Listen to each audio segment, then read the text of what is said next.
Hello everyone, welcome to శ్రీచన్స్ kitchen. ఈ వీడియోలో మనం నార్మల్గా సేమియా రవ్వ ఉపయోగించకుండా పాస్తాతో పాయసం చేసుకుందాం. స్పెషల్ అకేషన్స్లో పండుగలప్పుడు ఈ పాస్తా పాయసాన్ని మనం ట్రై చేయొచ్చు.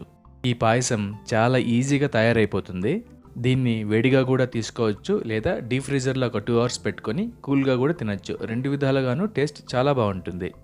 మరి ఆ సులభమైన ప్రాసెస్ ఏంటో ఒకసారి చూసేద్దాం.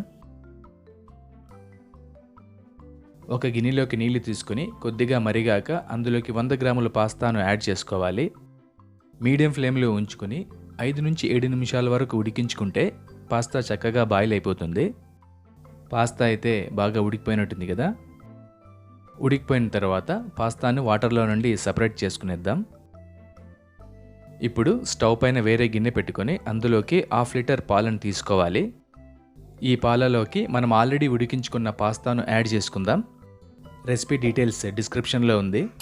పాయసానికి చక్కటి ఫ్లేవర్ ఇవ్వడానికి ఒక గిన్నెలోకి 2 టేబుల్ స్పూన్స్ కస్టర్డ్ పౌడర్ని తీసుకొని కొద్దిగా పాలను కలుపుకుంటూ పలుచగా చేసుకోవాలి, ఉండలు లేకుండా. ఇలా కలిపేసుకున్న తర్వాత దీన్ని మనం పాయసంలోకి యాడ్ చేసుకుందాం.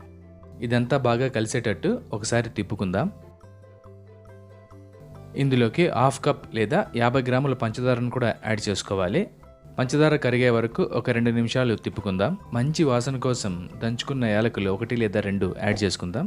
అలాగే కచ్చా పచ్చాగా దంచుకున్న బాదం పప్పు, జీడిపప్పు, కొద్దిగా పిస్తాను కూడా యాడ్ చేసుకొని కలుపుకుందాం.